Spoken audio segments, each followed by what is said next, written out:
আমরা যখন কাউকে গেস্ট আপ্যায়ন করি আমরা কি করি? পোলাও, বিরিয়ানি, কোরমা, রোস্ট, হ্যাঁ, তারপরে কি কাচ্চি, সমস্যা থাকবে, সমোসা থাকবে, সিঙ্গারা থাকবে, সিঙ্গারা থাকবে, মানে ধ্বংস দিয়ে শুরু করে। দেখেন আমরা কি করেছি, একদম রিয়েল হেলদি ফুড করে, যেটা এই মানুষটাকে হেল্প করবে, যে মানুষটা খেয়ে তার আত্মা দোয়া করবে। একদম দেশি চিকেন, মানে দেশে গ্রামে ঘাসে খেয়ে ন্যাচারালি পোকামাকড় খেয়ে বড় হওয়া চিকেন।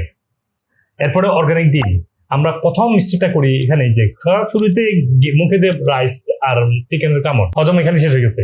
দেখেন কোনো কোক সোডা নাই, কোনো অ্যাপারেজার নাই, আমরা বিলের মাছ, বিলের মাছ, সবজি। চাউল হতে পারতো আমাদের কি পোলাও, হারে আসে পোলাও করতে পারলাম না, না না, আমি করতে চাইনি, আমরা সাদা বাদা করতে চাইনি। আমরা করছি যে চালটা খেয়ে উনার হার্ট সার্কুলেশনটা হেলদি হবে, কারণ এই সাদা মানে চাউলের স্কিন থেকে বানানো হচ্ছে আপনার হার্টের মেডিসিন। আর আমরা এটাকে মেশিনে চুড়ে শুধু সাধারণ যে সুগার পাটা খাচ্ছি। ডায়াবেটিস পারবেন যদি আপনি স্কিন সহ খান। ইয়া আইয়ুহাল্লাযিনা আমানু কুলু হালালান ওয়া তাইয়িবান, কেন বলছে ইয়া আইয়ুহান নাস, ইয়া আইয়ুহাল্লাযিনা আমানু, দুইবার করে বলে দুই আয়াতে। খাবারের ক্ষেত্রে হালাল খাবার, তাইয়্যিব খাবার। এই গুরুত্বপূর্ণ ভিডিওটি আপনারা শেয়ার করবেন, যাতে করে আপনার আত্মীয় স্বজন এবং পরিচিতজন উপকৃত হতে পারে।